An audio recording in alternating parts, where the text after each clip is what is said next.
Benjamin Franklin, Chapter 7. The first day in Philadelphia.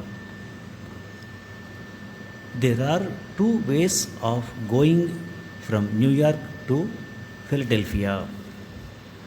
One way is by the sea, the other is by land across the state of New Jersey. As Franklin had but little money, he took the shorter route by the land, but he sent his little chest containing his Sunday clothes round by sea in a boat. He walked all the way from Perth Amboy on the eastern shore of New Jersey to Burlington on the Delaware River. Nowadays, you may travel that distance in half an hour, for it is only about 50 miles. But there were no railroads at that time, and Franklin was nearly 3 days trudging along lonely wagon tracks in the midst of a pouring rain. At Burlington, he was lucky enough to be taken on board a small boat that was going down the river. Burlington is only 20 miles above Philadelphia, but the boat moved very slowly, and as there was no wind, the men took turns at rowing. Night came on, and they were afraid that they might pass by Philadelphia in the darkness. So they landed and camped on shore till morning. Early the next day, they reached Philadelphia, and Benjamin Franklin stepped on shore at the foot of Market Street, where the ferry boats now land. No one who saw him could have guessed that he would one day be the greatest man in the city. He was a sorry looking fellow. He was dressed in his working clothes and was very dirty from being so long on the road and in the little boat. His pockets were stuffed out with shirts and stockings, and all the money that he had was not more than $1. He was hungry and tired. He had not a single friend. He did not know of any place where he could look for lodging. It was Sunday morning. He went a little way up the street and looked around him. A boy was coming down carrying a basket of bread.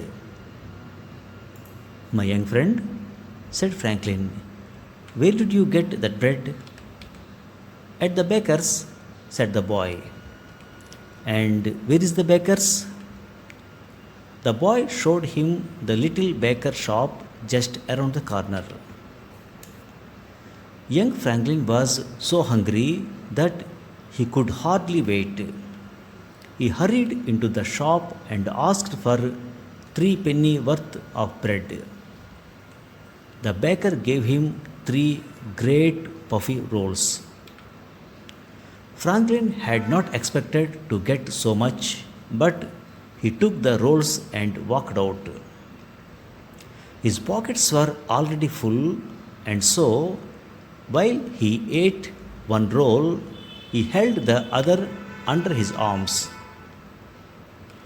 As he went up Market Street, eating this roll, a young girl stood in a doorway laughing at him. He was indeed a very funny looking fellow. The girl's name was Deborah Reed.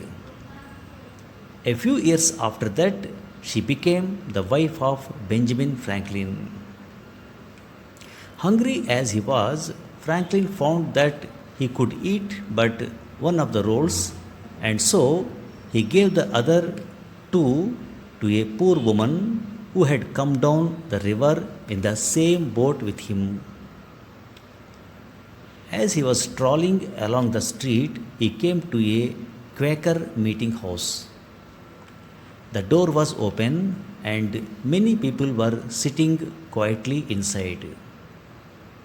The seats looked inviting, and so Franklin walked in and sat down. The day was warm.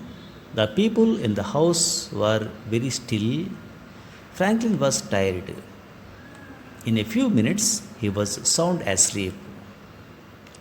And so it was in a Quaker meeting house that Benjamin Franklin found the first shelter and rest in Philadelphia. Later in the day, as Franklin was strolling towards the river, he met a young man whose honest face was very pleasing to him. My friend, he said, can you tell me of any house where they lodge strangers? Yes, said the young man. There is a house on this very street, but it is not a place I can recommend. If you will come with me, I will show you a better one. Franklin walked with him to a house on Water Street, and there he found lodging for the night. And so ended his first day in Philadelphia. Thank you for listening. Now, some word power. Please switch on the subtitle button on your YouTube menu bar. There are two ways of going from New York to Philadelphia. One way is by the sea, the other is by land across the state of New Jersey. As Franklin had but little money, he took the shorter route by the land, but he sent his little chest containing his Sunday clothes round by sea in a boat. Chest, chest, chest means a large strong box. But there were no railroads at the time, and Franklin was nearly 3 days trudging along lonely wagon tracks in the midst of a pouring rain. Trudge, Trudge, trudge means walk slowly and with heavy steps. As he was strolling along the street, he came to a Quaker meeting house. Stroll, Stroll, stroll means walk in a leisurely way. Thank you very much.